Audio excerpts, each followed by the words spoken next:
Hey guys, this is Steven. Thank you for listening to the History of the FMW podcast. I just want to take a minute and kind of bring you guys behind the scenes a little bit.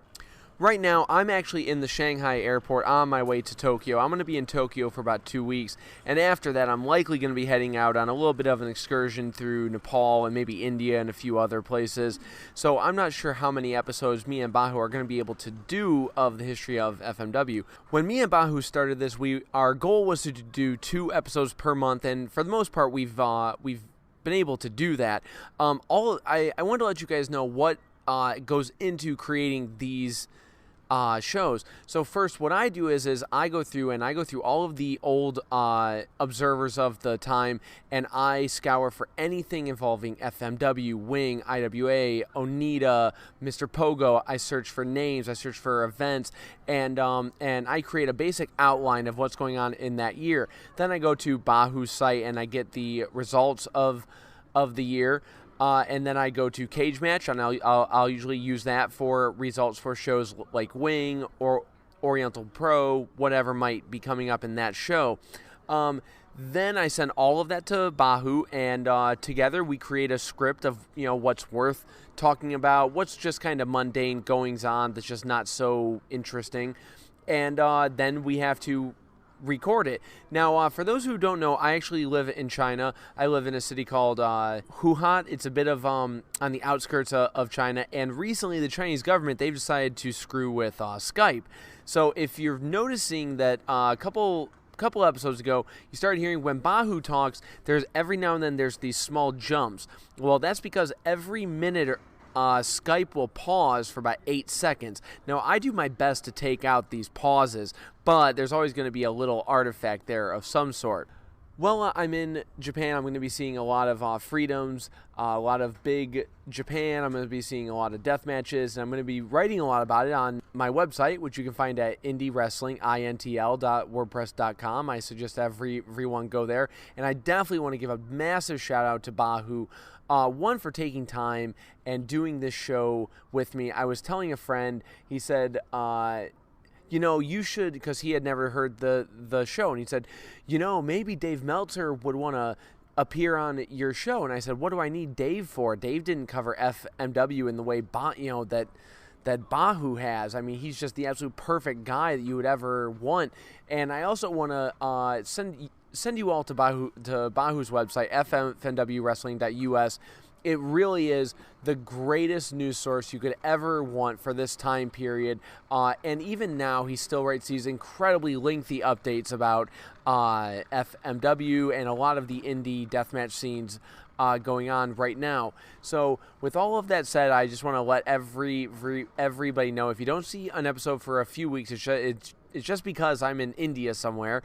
But I promise you, we are going to see this through to the end, all the way up through, we're going to do a show on Onita's retirement and FMW in 2018, and I just love doing these shows. So thank you guys for listening, and enjoy the show.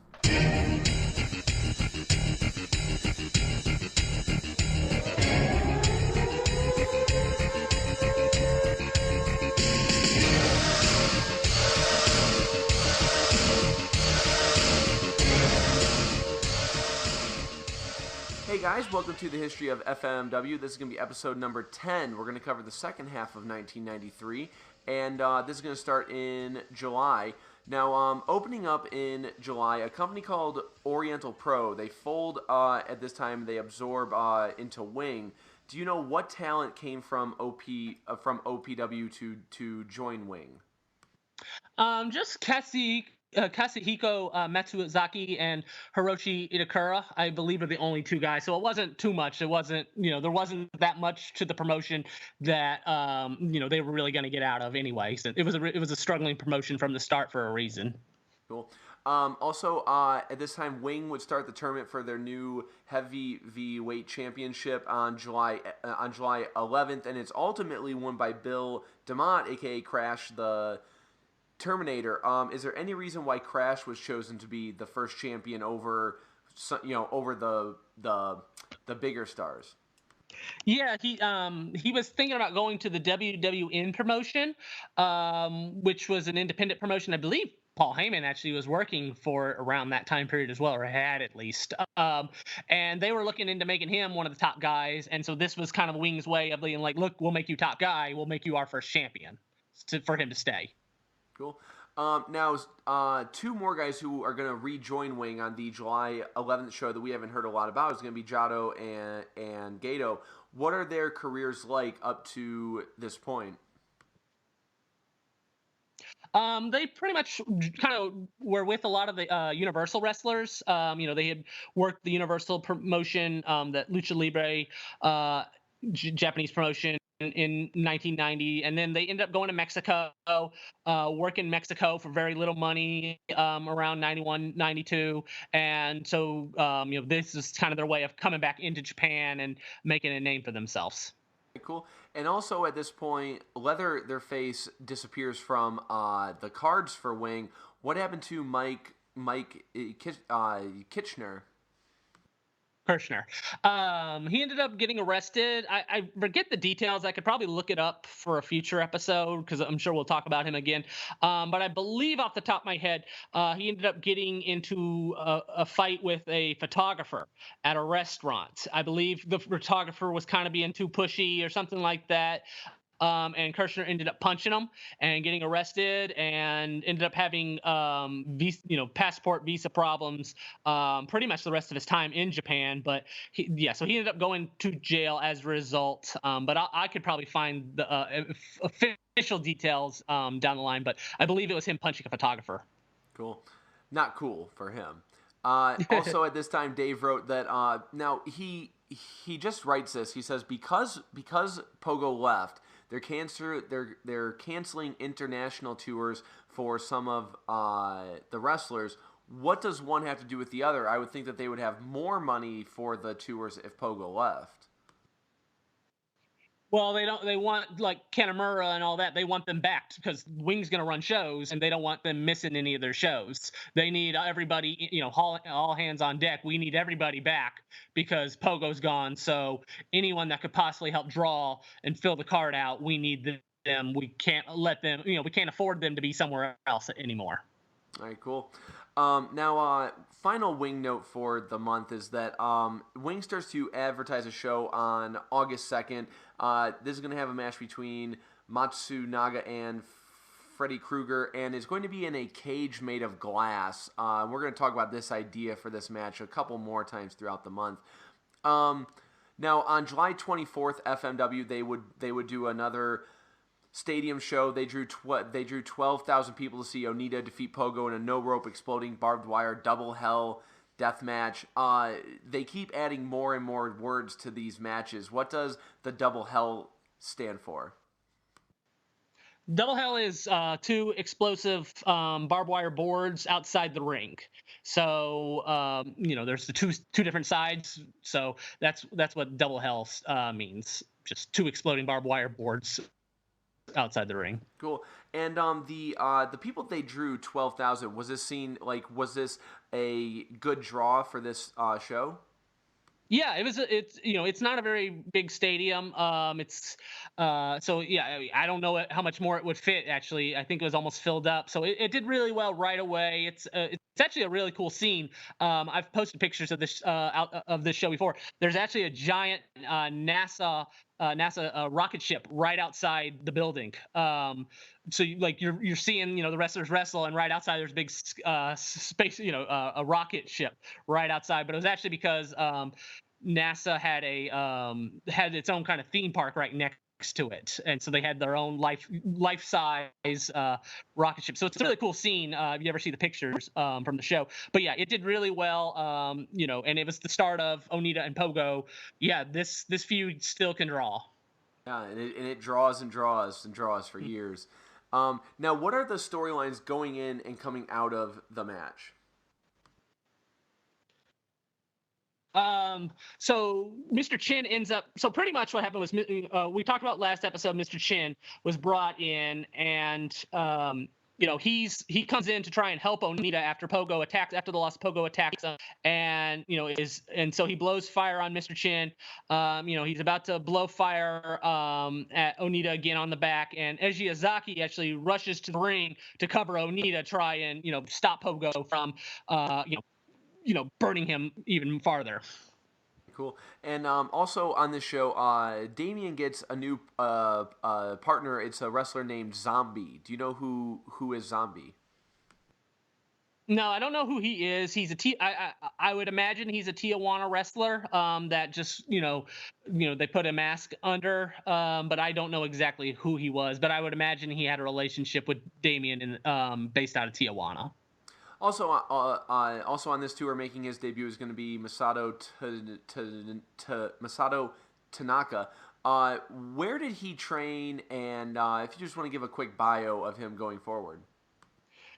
He started in the FMW dojo. He was a rugby star in high school, and he loved pro wrestling, and he joined the dojo. Mr. Ganosuke did a lot of training and helping him out getting started and everything, and around this time period he made his debut against Ricky Fuji, and so pretty much for the next year or so he's just doing jobs or defeating Mr. Chin. He wrestled Mr. Chin a lot, but they see potential in him right away. They see the talent, and he's only he starts at the age of 20, and by 22 they're already focusing on him being the number 2 guy in the promotion. Okay, finally, to close out the month of July, Wing and FMW, they announced that they're going to enter into a working agreement. What are the terms of this agreement, and who does it affect in the office roles of the companies? So I'd never actually heard of this deal. I know Dave Meltzer reports it at the time. There's no sign that this deal actually ever took place. But what I would imagine is Wing reached out to them because they started hurting real bad, and they saw the interpromotional matches that they could do. They could do Onita versus Matsunaga, FMW versus Wing, and they could share a part of the gate. So they probably saw that as a result. But but nothing ended up ever happening. They never actually ended up working together. All right, cool. Speaking of their downturn, on Wing, they had their big show on August 2nd between and the main event was going to be Matsunaga versus Freddy Krueger. This was changed from the glass cage match to a simple fire match, but it only drew 1,200 people. Why is attendance so down? Is it simply because of Pogo, or are there other factors? Yeah, I think at this point it's the popularity kind of started to fade. Losing Mr. Pogo obviously hurt. I don't know how much they really put into this show because it never actually even made tape, and a lot of their shows made tape. So I don't know how much really of focus this promotion was. Whereas last year the Matsunaga Pogo Fire Death match was like their main show of the year, whereas this one doesn't even make tape. So I don't think they really put too much into the show anyway. But yeah, like I said, at this point, losing Pogo, all right, it's they just kind of they took a couple hits and they weren't able to kind of handle them pretty much, and the popularity starts to decline at this point. All right, cool. Also, at this time, ECCW in the U.S., they start to air this 5-minute highlight reel of Wing for a few shows. What type of relationship are Wing and ECW developing? They worked together. Matsunaga and the Headhunters came in around this time period. I'm going to guess it was through Victor Canones, working with Todd Gordon. But yeah, Matsunaga worked a couple ECW, or at least one. I don't know if he worked multiple, but and I know that obviously the Headhunters worked a couple shows around this time period at the ECW arena. Now, when reading the results, this one stood out. It was on August 14th, FMW, they ran a show in Tokyo. It only drew 1,200 people, which is a relatively small draw for them at this time. And it didn't have any of the stars. There was no Onita, no Pogo, no Goto or anything. And it was mostly a women's show. What kind of show was this? I don't really have that much information. I found that results in a Japanese wrestling magazine. And that was all that was listed were those results. And so I don't have really any other information. There's no pictures or anything like that to go from. But I'm just gonna guess that it was kind of like an expedition show where, and I'm gonna guess the 1200 number is a big time work also, where they didn't really draw to 1200. But I'm gonna guess it was kind of an expedition where, hey, come here, we just watch the show, just see what our wrestlers are like, just kind of get their name out there. I'm just guessing, but that's the only information I have are just those results of the show. That's what I thought as well. I thought it was kind of like the BJW shopping park shows where it's just come and see us, try to get some new fans. That was my guess as Yeah. well. This all led to, on August 22nd, FMW, they ran a stadium show in Osaka that drew over 32,000 people for another Onita versus Pogo match, this time in the exploding cage match. Uh, is Onita and Pogo such a draw? Like, is that 32,000 number real? Yeah, it's real. I mean, they drew the biggest gate ever. It's in Hyogo, Osaka region. It was the biggest gate ever in Hyogo. And they drew about 1.8 million dollars for the show. It was a big, huge success. And it's because of Onita versus Pogo, but also this is the very first ever exploding cage death match. And I mentioned in the last episode with the Funk match, the explosives weren't that impressive. These explosives were really impressive.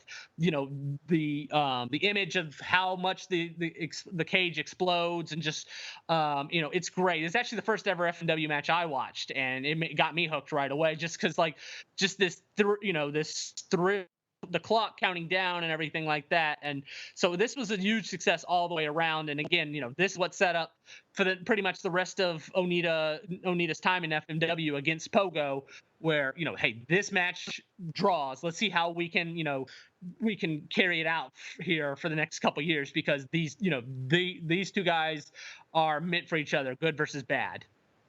Now, when they do these exploding ring matches, what is the big danger for the wrestlers and also the fans, and how many seats are they giving up by having to push the fans back? All right. So I don't know exactly how many, but I mean, they're obviously giving up chairs where they can just put down, chairs next to the ring. They're giving up those seats. But I mean, as far as actual like built-in seats in the stadium, the stadiums are already so far back, from the ring itself that they're not actually pushing any, permanent seats back. They're just giving away seats, or chairs.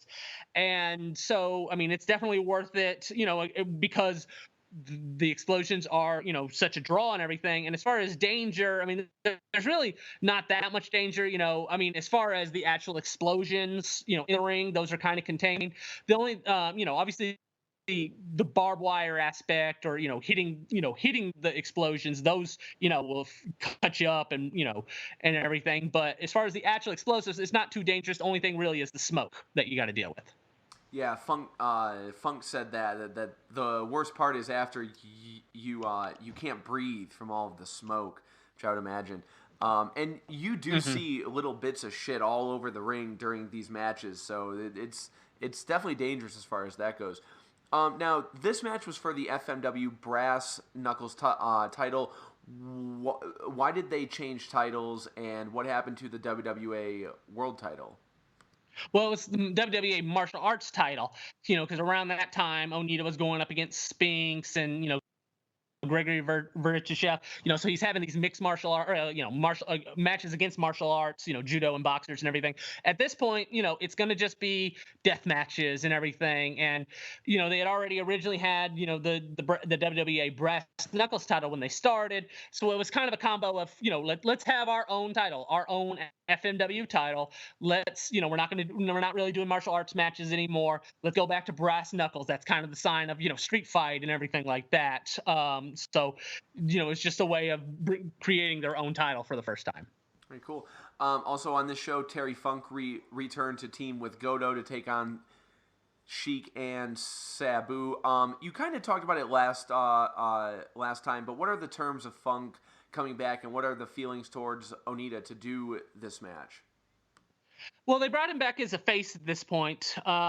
So I mean, they pay him a good deal amount of money for this tour and everything, and they had him go up against Leon Spinks on this tour, and so they had money matches and everything like that, and and obviously the fans love Funk, so it was just kind of a way of just drawing new old All Japan from the '80s fans in, and so it pretty much, it was a win-win, but they weren't going to actually, with Funk as a face and Onita, they weren't actually going to have another match or anything like that. Like Onita specifically wanted Funk to kind of be the number 2 face, below him. All right, cool. Now, also on this show, there's a couple new guys. There's a wrestler doing an Onita Junior gimmick. What is this gimmick, and who is it? That was Akihito Ichihara, who had been with FMW pretty much from the start. He had just came back from Mexico, and he was doing the Onita Junior gimmick, and it's pretty much just he's wearing the blue tights with the Onita word on it, and the white shirt and everything. So it's just kind of like a miniature Onita gimmick for the undercard. He would end up Onita Junior would end up becoming Flying Kid Ichihara, which he's probably most well known for. All right, cool. And also debuting on the tour is a team called Cockroaches. There's Cockroach number 1 and 2. Who are they? That was Damien and the Zombie. Again, I don't really remember. I don't really know who the Zombie was. I believe he's a Tijuana, wrestler that was friends with Damien that Damien brought in. But that was Damien and the Zombie under mask. Okay, cool. And finally, on August 28th in Kuroken, FMW, they had a main event that was listed as a cage elimination match. I'm guessing that this was a penalty box match. Yeah, it was a penalty box. There was no cage, so they would have done a penalty box match, or where the cage was outside the ring. That's what I was wondering, if it was an actual cage, but as far as I know, they never did one at Kuroken. Not with Onita. No, they did it in '97, but not during the Onita era. Cool. Now, going over to Wing really quickly, on August 25th, Wing held a doubleheader at Kuroken Hall. It's listed as two separate shows. It's a day and a night show. The day show was called Best Champ, and the night show was called Hollywood Nightmare. Do you know anything about these shows? Yeah, so there was 2 shows, the afternoon and the evening show. The afternoon show was Freddy Krueger, Jado, and Geto, as the heel group, defeating Miguel Perez, Matsunaga, and Kanemura in a War Games cage match. And then there was an evening show, and that was Kevin Sullivan versus Kanemura, as well as a Captain Falls street fight with Nakamaki and Freddy Krueger as the captains. So it was just 2 different separate shows. It's probably cheaper to run that way, I'm guessing. All right, cool. Yeah, one of the wrestlers said that he was telling me that because of the rental time, they have barely enough time to get the ring out after shows are done, so that the next show can come in and start to set up. So yeah, anyway. Yeah, when wrestlers go to Corrigan, like, and they to set up and everything, like if there's a show earlier, usually the wrestlers that were there in the earlier show, are still there getting ready to get out and everything. Yeah, and they start to take down the ring. Like once there's that 3 count, the young boys go in and you'll see them start to take down the ring because they got to hurry and get out of there for the next show. In a bit of shocking news, Matsunaga announced at a Wing show that he would be leaving for FMW full time. What is the reaction from the fans and the company, and what led to him leaving? Well, the reason he left was because, again, FMW, as a result of the Pogo thing, the success of it, they decided they were going to steal Matsunaga as well, and so they offered Matsunaga $10,000 a month. So he would make $120,000 a year, and that was way more than he was making at Wing. He ended up going from a small apartment that he was living in while in Wing to a luxurious apartment, based off how much money he was making with FMW. So he was pretty much the only reason was the pay. And what resulted was the Wing was really upset over this one. I think even more so than Pogo, because Pogo originally had been with FMW and it hurt, but it wasn't like an emotional like. But the Wing guys were upset. Kanemura and all of them come to the ring and to announce that Matsunaga is gone, and the fans kind of start like, "What, really? Like you're gonna, he's gone also?" And but then they see like Kanemura crying and breaking down, and the kind of the upsetness of Matsunaga leaving, they end up seeing how upset Kanemura is, and just kind of it kind of becomes a sympathy thing of, okay, well, he's gone, it's not their fault. So, but yeah, it really upset the Wing guys, and Victor Canones cuts a promo actually, where he pretty much called Onita a piece of shit thief as a result. So they were pretty upset over Matsunaga getting stolen away. Yeah. And I'm guessing the rumors from the previous episode of FMW and Wing working together are pretty much dead at this point, as FMW can just take anybody if they really want them. Yeah, and I mean, yeah, and Wing is struggling at this point too, and I think probably Matsunaga is also seeing the writing on the wall of this promotion. I don't know if this promotion is going to be around much longer. Yeah. We have two new companies that are worth talking about. Dave reports that Ryuma Go, the owner of the former Sensei Pro, where Onita kind of made his comeback back in the 80s, he's opening a federation using talent from the Portland area. Does this federation ever get off the ground? So Ryuma Go kind of created a couple promotions around this time period. So I'm not exact. I believe it was just Go Gundam. That he created. He also created a promotion called IWA Kasugi around this time period, which was just a bunch of mask guys in him. So I believe that so he's creating several companies at this time. They're all failing, but he trying his hardest to try and keep his name out there. And finally, Dave notes that the SPWF is a new company that's now running, and they're in a working alliance with Wing. Do you know anything about the SPWF? That was the Social Pro Wrestling Federation. It was run by Yoshiaki Yatsu, who was a former All Japan wrestler, and it's pretty much it's kind of a way of it's a very low indie wrestling promotion. A lot of former Wing wrestlers, after the Wing promotion eventually closes, they take them in. The IWA Japan promotion, same thing. A lot of former All Japan wrestlers. It's kind of like where when your promotion dies, this is where you go, the SPWF, until you find a better home, essentially. So there wasn't. I mean, it never was any real popular. They ran Cork and Hall a couple times, but it never really gained traction for like the 4 years it was around. Cool. So going into September, Dave notes that Funk is putting on a self-promoted show in Amarillo. It's going to be on, I think it's on his ranch, and it's going to feature himself versus Spinks, and he'll also be airing the Onita versus Funk match. And Dave notes that that Funk wants to do a rematch, including the gimmick, of some sort in Texas. How far along did this get in the idea of bringing Onita into the States to do a rematch? Not very far. I don't think Onita would have wanted to have done it.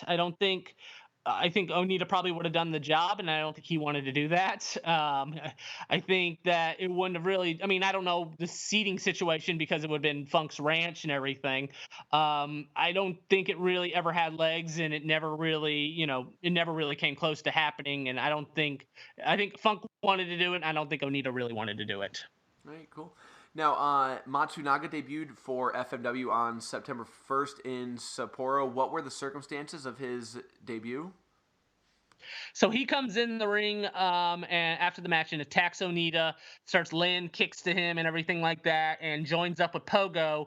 And at this time, before this, it was Pogo's army. His group was his own, under his name. They kind of start to, and Matsunaga, joining, and they kind of start to have a Wing vibe going here now.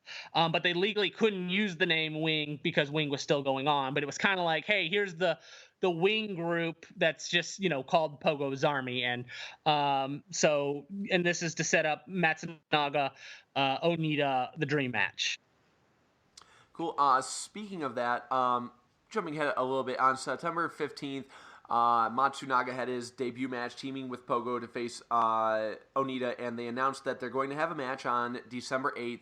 And once again they're going to announce that it's going to be this glass cage match, but it's eventually changed to a normal exploding barbed wire match. Now, this glass cage I've always been really interested in. I've seen it a few times, and Matsunaga at one point CZW actually was trying to promote a match between Matsunaga and Pondo that was going to be this exploding glass cage match. Do you know anything about this? Whose idea is it, and why have they never been able to do it? It was Onita's idea. Like, he wanted to do it. I don't know the exact details. I know like 20 years ago I heard the details, but I'm not sure how legit they were. But essentially, what they wanted to do was, yeah, like have a cage made out of glass, and and there'd be explosions and everything like that. But I don't think the logistics it was ever really going to work out, and I think that's why it's never happened. I mean, I think it's one of those things, where it's even kind of hard to picture it. So how it's even more difficult to actually get it done. So. Yeah, it sounds like a death trap. The only thing that ever came close was actually Matsunaga and Zandig. They had a match in around 2004 or so where they had glass in the corners, and when you would go through, there would be a little boom in the corner. That's as close as they ever got. But it always seemed like Matsunaga was always trying to do this match somehow, but it just never happened. Anyway, in other news, FMW at this time they announced that themselves and Michinoku Pro, they're going to do a split tournament to create a world independent junior title, which will be defended between both companies, and it's actually still defended in DDT now. What are the logistics of two companies sharing a belt? Well, what happened actually was, so it was two separate brackets of the tournament. There was the Michinoku side, and then there was the FMW side, and then all the Michinoku guys faced each other, all the FMW guys faced each other. It ends up going to the Great Sasuke, ends up winning the tournament, and he ends up defending it in Michinoku Pro. He ends up vacating it about a year later or so, and it pretty much becomes solely an FMW title at the time. Sasuke ends up winning it again, but he ends up defending it in FMW, and it stays with FMW throughout, the Onita era and into. Eventually, Taka Michinoku ends up winning it, taking it to Mexico, and FMW actually brings it back for one show, and then decides, man, we don't want in '99, and they decide they don't want it anymore. And after that, it's just become the official independent, title where every promotion has gotten a share of it. Freedom's, Kaientai Dojo, now DDT, every promotion, it just becomes their junior heavyweight title pretty much for about a year or so. Very cool. Now on September 26th in Wing News, they run a show where Jado defeated Kanemura for the WWC Caribbean title. During the finish, they light a bat on fire and they do a bunch of spots with the fire. Who is pushing Wing to use fire so much? And is there anyone pushing back? Pretty much, I would imagine it's Mickey Ibaragi, with Victor Canones, coming up with the idea, because how can we compete with FMW that are doing these expensive, explosions and everything like that? How can we come off as a dangerous promotion? How can we, press the line and not have to spend that much money? Well, fire is cheap, so let's do that. And Kanemura is the one pretty much taking all these fire bumps and everything for the most part. Matsunaga, they have guys that are willing to go through this kind of pain. They're willing to put their body on the line, and it's not everybody, it's just specific guys that are willing to take these crazy dangerous risks. Cool. Back into FMW news on September 27th. There is a show where Masaru Toi and Benkei, they debut attacking Onita. Okay. Benkei was Hideki Hosaka. He had originally started up with Wing, and then dropped out after the whole martial arts split, and we talked about in late '91. And he was working with the PWC promotion, and so he gets in contact with FMW, and then Masaru Itoy was a guy that was with Wing, so it's pretty much they got better offers to join a bigger promotion, and they took it, and they end up joining the Pogo Army. Cool. Also on September 28th in Michinoku Pro, Onita teamed with Sasuke to take on Pogo and Jinsei Shinzaki. Does FMW's popularity help these companies draw more fans? Yeah, well, especially the Onita Pogo thing. I mean, that's still a drawing feud, especially at this time period. It's the hottest. It's probably the hottest it ever was at this point. And so, Michinoku Pro is still a small promotion. So to kind of have, two big, stars in Onita and Pogo mixed in with the Shinzaki Sasuke feud that was going on at the time, it did really good business for Michinoku Pro, like I said, which was a small promotion at the time. Cool. And just to bring him up, Jinsei Shinzaki will go on to have kind of a big role in this show going forward. If you can tell us a little bit about him at this point. Yeah, he started up in the Universal promotion, Universal Lucha Libre promotion, like Sasuke did. He started up as Mongolian Yuga, and then once Michinoku got started and everything, they brought him in, and he was so much bigger than all the other wrestlers, so he kind of was the top heel at the time, and the unstoppable heel, the monster heel, pretty much, where all the guys couldn't, he no sold all the other smaller wrestlers, and to set up his match with the great Sasuke. That was the key feud, going forward in that promotion. Cool. And finally, one more new wrestler on this tour is someone going by the name The American. Do you know who it was? Dave Meltzer reports it as Crazy Boy. I tried looking that up, who Crazy Boy was, because I know there's Crazy Boy, that's the cousin or related to Super Crazy, but this definitely isn't him. But I could not find any information on a Crazy Boy wrestler from the 90s. So I would imagine it was an American wrestler that was working Mexico at the time, but I don't have any exact information on who Crazy Boy was. Now, teaming with The American is a wrestler named Bull Rider. Who is that? That was Rey Mysterio Sr., who was Rey Mysterio Jr.'s uncle, and he was a Tijuana wrestler that FMW had good connections with, and ended up playing a big role later on in helping helping the wrestlers in the FMW wrestlers that would go to Tijuana, helping them learn the lucha libre style. Cool. Now going into October, on October 2nd, just a few notes. Miguel Perez and the Headhunters, they would no show on ECW event. And also on October 3rd, the NOW company, they announced they are closing. They draw about 100 people for a main event with Tiger Jeet Singh. So NOW is now dead for the most part. And also at the beginning of October, FMW announces that AG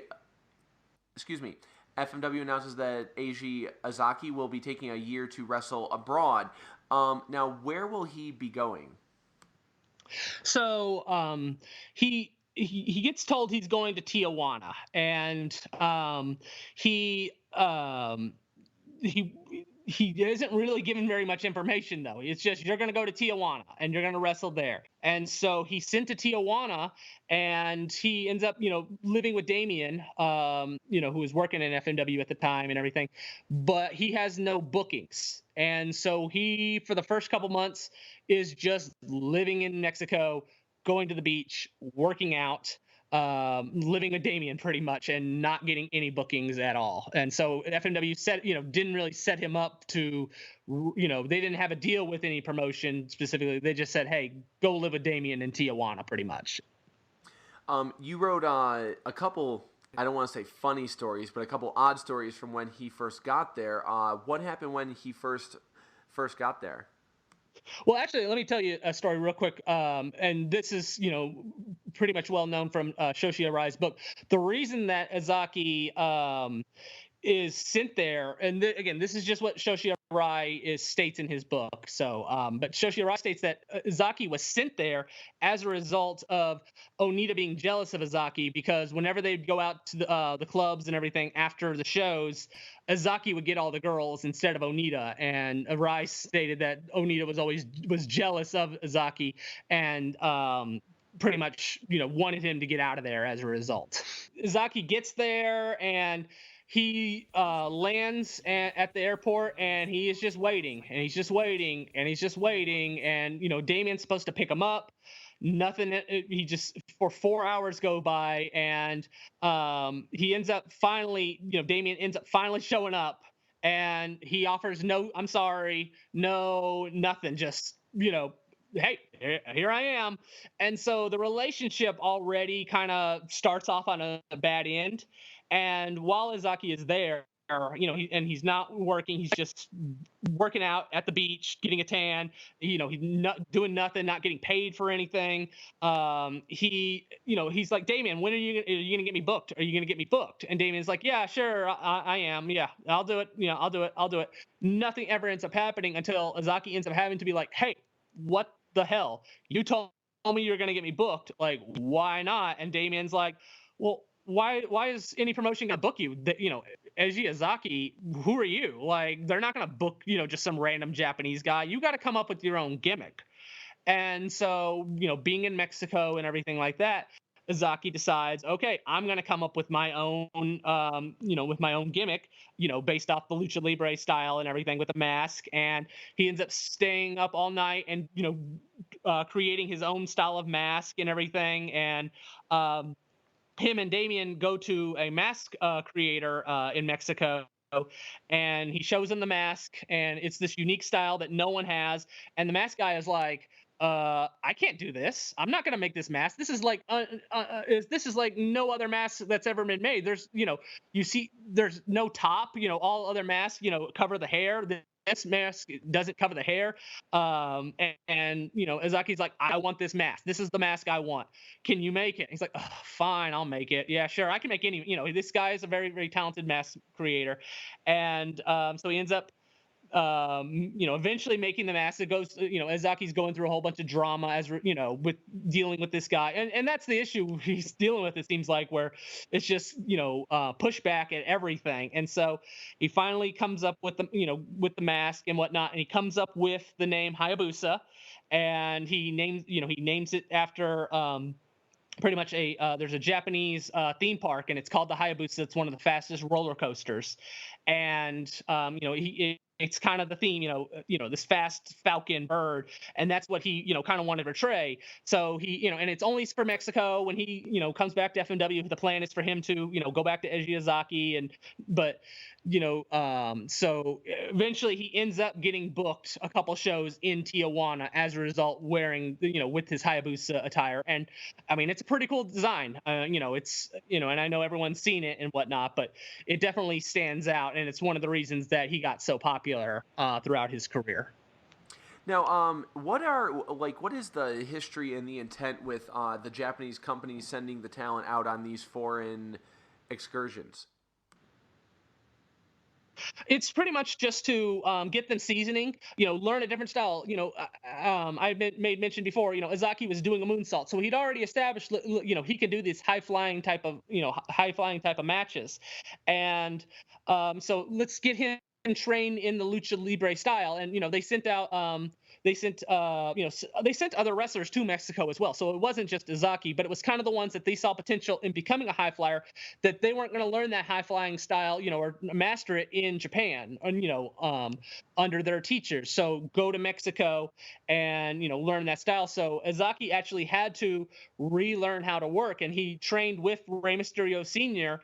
He took lucha libre classes, while in Mexico, and he had to take the novice class, with the little kids, the six. So he's learning how to wrestle with 7, 8, and 9 year olds and everything, and he's super embarrassed. Here I am, a 2-year experienced wrestler, professional wrestler, and here I am rolling around with kids. But he had to learn the style, and he was never going to learn that style in Japan or with FMW. All right, cool.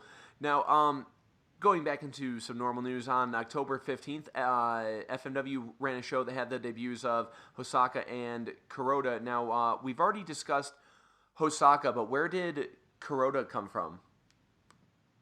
He was from the Pro Wrestling Crusaders promotion as well. After it folded, all their guys were just trying to find homes, and Kuroda found a home with FMW. He had to start back up in the FMW dojo, and everything like that. So he pretty much had to start back square one after PWC closed down. Cool. And he's still going to this day, along with Tanaka. Also, at this time, Dave notes that the foreigners who, for the past couple years, the main events have been Onita versus, Spinks, the Gladiator, Gregory Verichev. And now all of those foreigners are now being pushed down to the mid-card, and less foreigners are coming in. And also, I noticed there's less and less new stars each month. Is there any animosity from the foreigners over losing their I'm guessing, high-paying spots? Well, like the likes of the Gladiator and Big Titan were still making, the regulars that were working every tour and everything. They were still making about the same the same amount of money. So, they might be pushed down the card, or now, the Gladiator is, Mr. Pogo's number 2 guy, things like that. So there's no real issue with that. With the likes of Gregory Virashev and, Leon Spinks and everything like that, they're kind of, thought of as like, okay, we've already done that. We like them, but we're not going to pay them top level money anymore. They're not top level guys. Onita's already, had the feud and beat them and everything like that. So if they want to come in, for less money, and work, the mid cards and everything, they can. And Gregory Verichev, did for, a good time period after his feud with Onita. But, there was less money because the money was now going to Matsunaga. It was now going to Pogo, and that's because that's where the money matches were at this point. You've mentioned that Pogo and Matsunaga, they were getting, 10 to 13 grand per week. What is that money like compared to what guys like, Goto are getting? I don't know exactly. I mean, I would imagine that it's probably more. I would imagine that Goto's probably. I would imagine Goto's making Matsunaga money. I don't think he's making Pogo money at this point. But I really don't know how much Goto was making. But I would just imagine due to the level of status where they were, because Goto was still above was above Matsunaga, but not above Pogo. Now, going forward, on October 28th, the Great Sasuke defeated Battle Ranger to win the World Independent Junior title. Are there plans for Sasuke to start joining the FMW tours?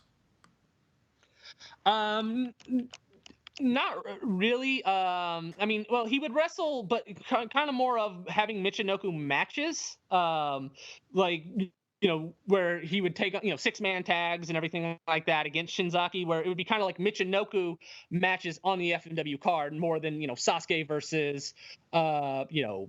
Pogo or anything like that. Eventually Sasuke would, begin just working against FMW guys, but, in 93, early 94, it was just, Michinoku matches on the FMW cards. And on October 31st, Matsunaga defeated Onita in a Captain's Fall match in Kuroken Hall. I'm just curious, what are the fans' reaction to Matsunaga taking the spot? Like, is he a babyface? Is he a heel? Are the fans angry that he's taking a spot? No, I mean, he's over as a heel. It's kind of seen as FMW versus Wing at this point, and Matsunaga's playing full on heel. He's got vampire teeth, fangs and everything. He's got this blood gimmick of biting his opponents and and everything. So he's full on heel at this point. To set up the match with Onita in December. Now, also on this tour, the opening match features a guy named the Dark Ranger. Who is this? That was Nanjo Hayato. He was coming from Pro Wrestling Crusaders as well, and he stayed with FMW for a good amount of time. He ended up, he became a face with a different mask and everything, and then he ended up eventually taking the mask off. He got pretty over as kind of like a light heavyweight, a guy that would do moonsaults off a ladder and everything during barbed wire matches. So he was, somewhat popular. He ended up leaving FMW and going to Osaka Pro as Miracle Man. A lot of people know him, through his Osaka Pro. He also did a tour with New Japan in the. He competed in the Best of Super Junior tournament one year. So he's been around, and I mean he's still actively wrestling in Osaka today. So I mean he's not a big name or anything like that, but he's a name that's been around for a good amount of time. Also on Halloween in Odawara, Wing had, I think, one of their most famous matches ever, where Gato and Jado, they defeated Shoji Nakamaki and Kanemura. Now, this is the famous fire match. I'll let you go into it, but how does this match compare to the Onita Sheik tag match, and what are the major injuries coming out of it? Well, this one's different in that, they don't have the ring necessarily on fire. They kind of have just fire around the ring and everything like that. So it's not like the FNW situation where the ring catches on fire. But what they do instead is, Kanemura has gotten popular based off how crazy he's willing to be, how much punishment he's willing to take. That's where his popularity goes. So he goes, I'll take it one step farther. So what they do is they have Jado and Ghetto pour gasoline on the map or on the ring mat, and then they light the mat on fire, and then they power bomb Kanemura on the fire, and the spot goes horribly wrong. The fire engulfs Kanemura all over his back, stays with him. He's rolling out of the ring. The fire's still on him.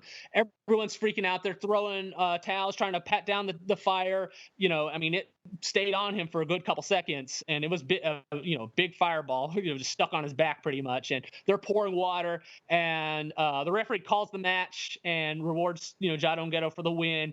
And Kanemura is screaming in horrible pain.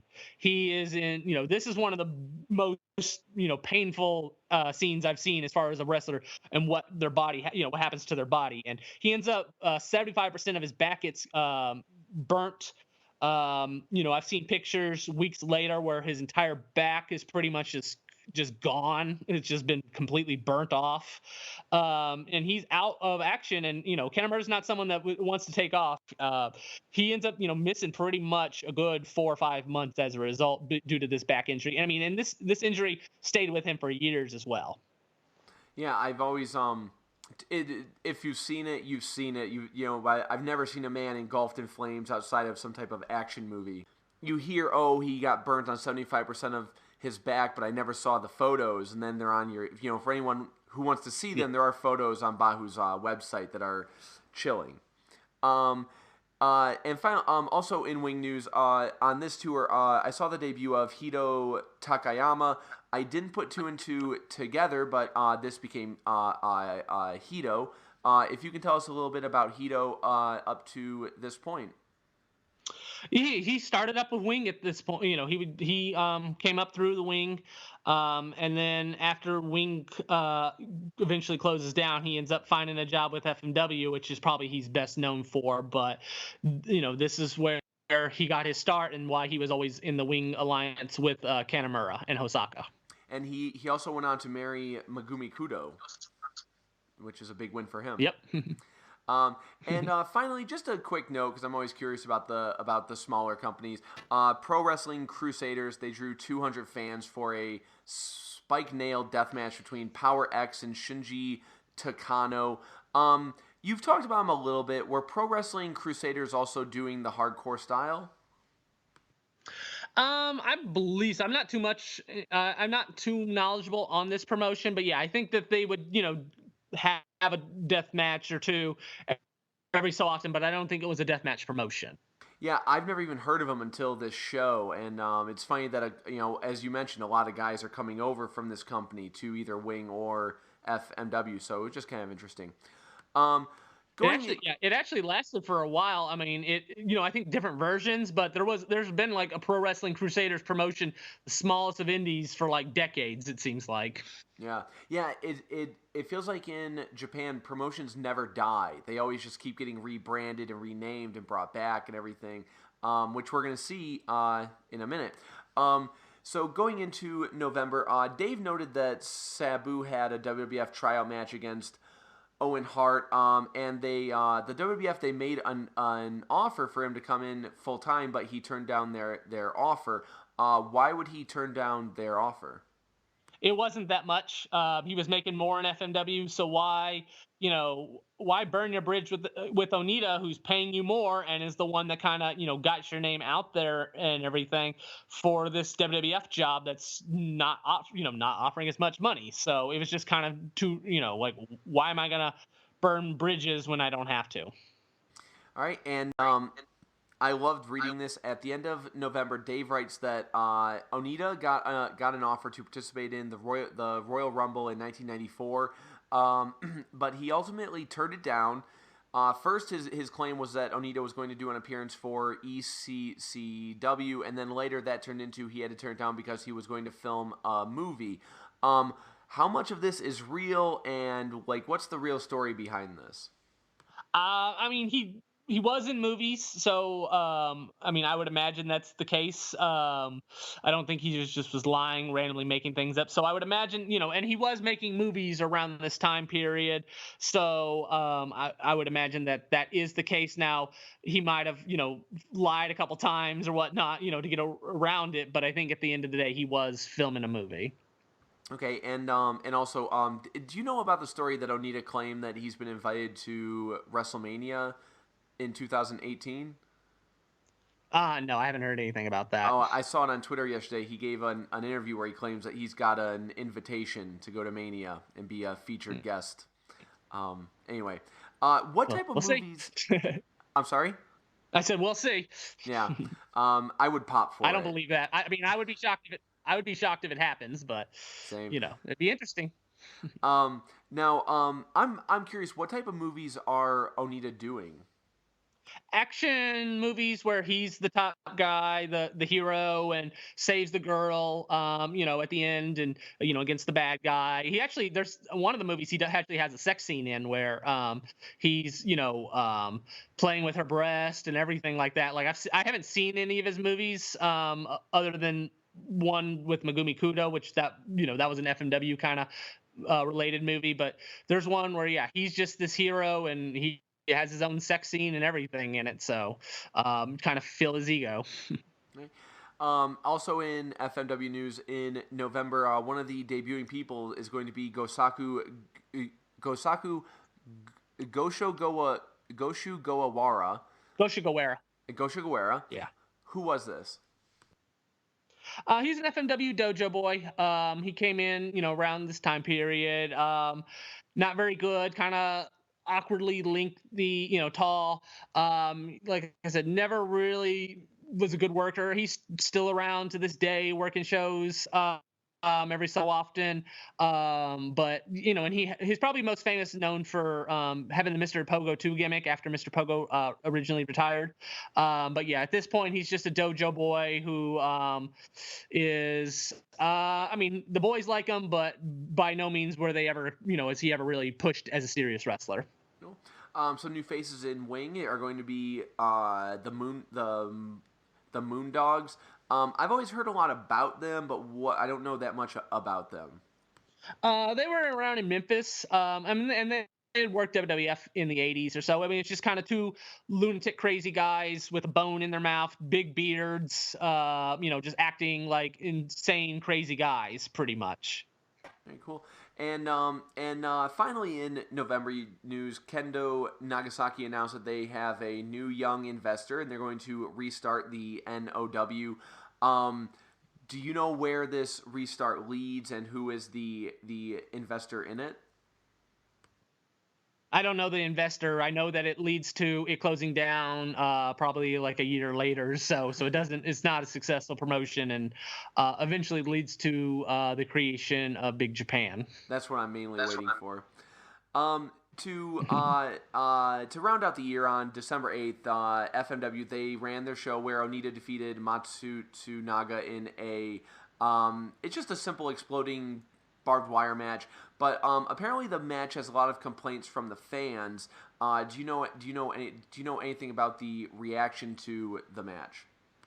Well, the match itself wasn't very good, and and they were expecting this dream death match and everything, and the Funk match, Kawasaki, and the Pogo match, in Hyogo were outside stadium shows, so they were able to have like exploding rings and everything, and then here you have this is supposed to be the dream match, the two deathmatch icons, and it's just an exploding barbed wire match, and it's a bad match. There's no heat.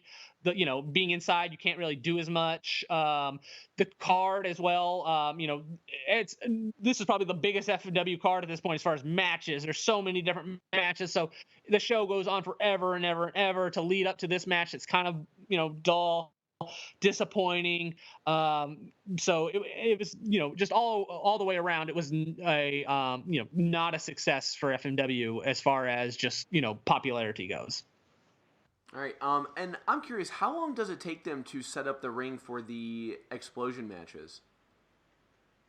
About 20 minutes or so. I mean, okay. I don't think it's too much difference than the barbed wire matches themselves. And usually it's just they're going to take an intermission, and 15-20 minutes later they'll have it set up.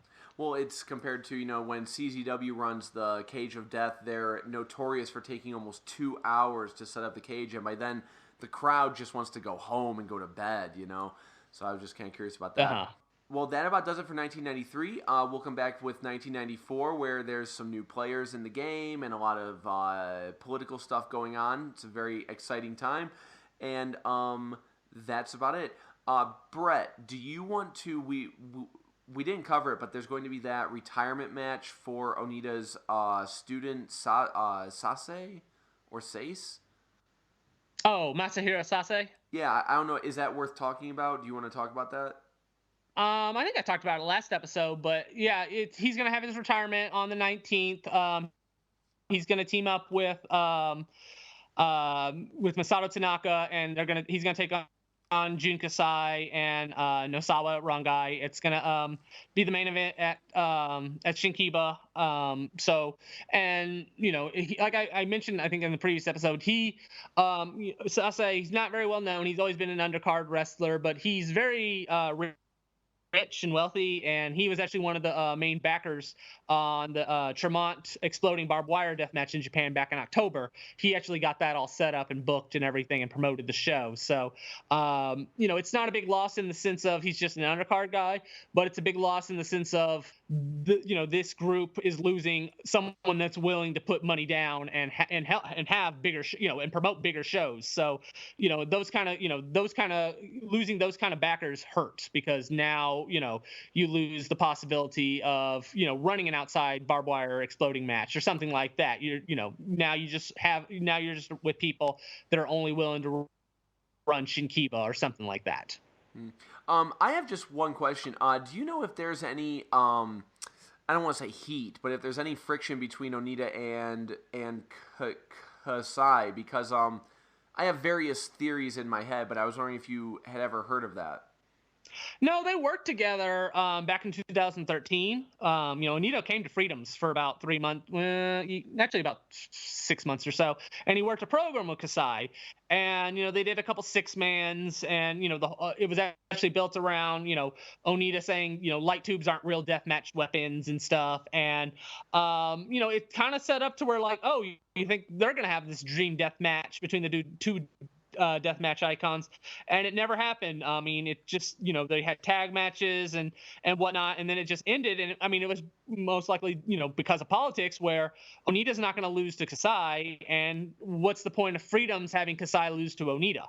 So it's just a political thing where no one's going to job to each other, or there's no reason to have Kasai job to Onita. I'm sure he would job, but there's no real reason why, for freedom's sake.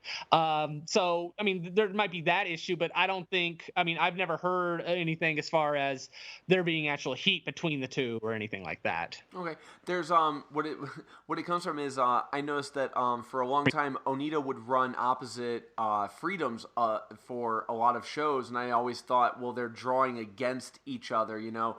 And then there's this match. They had a 6 or an 8-man, and at the end of the match, just as the pin is counted, Kasai takes this bundle of fucking light tubes and he smashes him with it. And it looked like Onita wasn't expecting it. He looked kind of annoyed about the whole thing. It's just a well, that theory was in my like head. I said, yeah, that was just because of the whole thing with Onita saying light tubes aren't real deathmatch weapons and everything. Yeah. And Kasai, hitting him with the light tube to kind of be like, hey, you said this doesn't hurt, or take this. Yeah. So, well, all right, that will wrap it up for episode 10, and thank you guys for listening. And we'll and I also want to say, if anyone has any questions, if you want to send in questions, you can contact me or Bahu on Twitter. You can I don't really have an email set up for this, but if you have any questions about the shows as we go through it, feel free to write us, and we can talk about any questions on the show. And that's about it. So, Bahu, if you want to let them know where they can find you online. On Twitter at Bahu FMW, BAHU FMW. Instagram, Bahu FMW Worlds, and on YouTube, Brett FMW. And of course at FMWWrestling.us, where you have those comprehensive list of everything about FMW you would ever want.